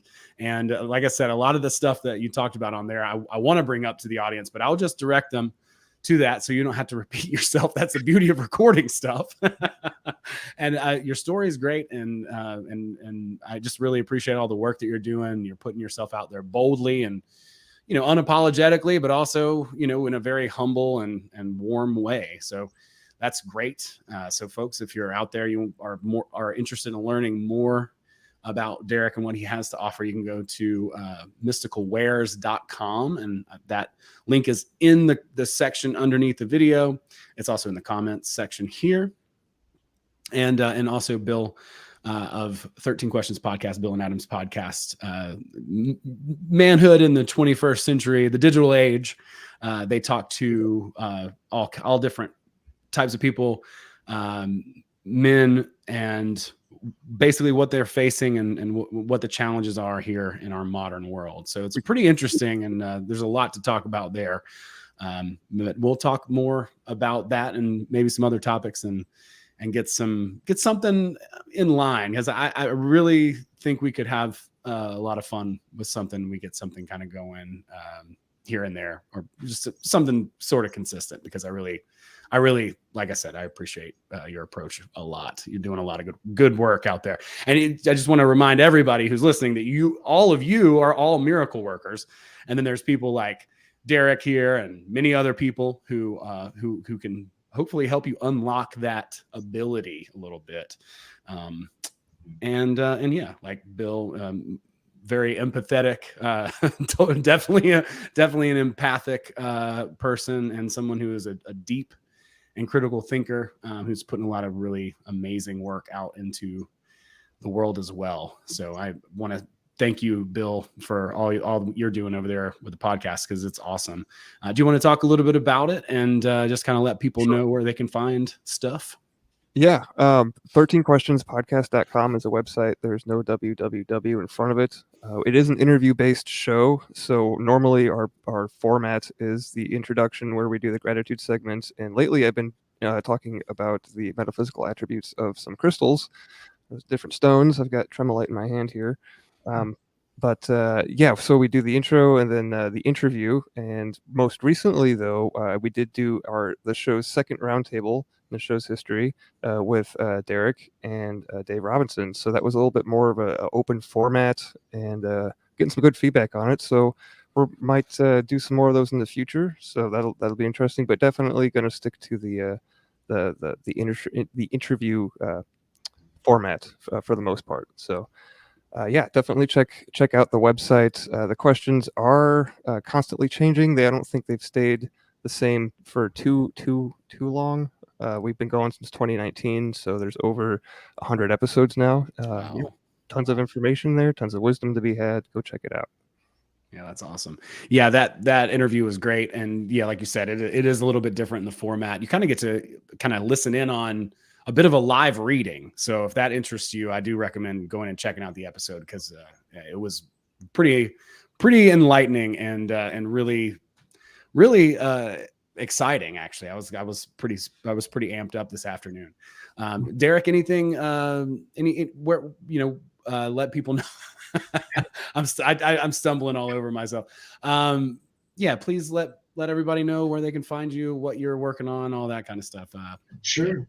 Yeah, and I do a lot of things. And again, you can sign up for the free Scalar sessions at mysticalwares.com, or we have a free Shungite gifting program on there too. So you can find that if you look around the website. You can just put your name in there, and I'll actually go out in the environment and place a Shungite nugget in what we call the Shungite grid for you on your behalf for free as well. So we're doing things like that.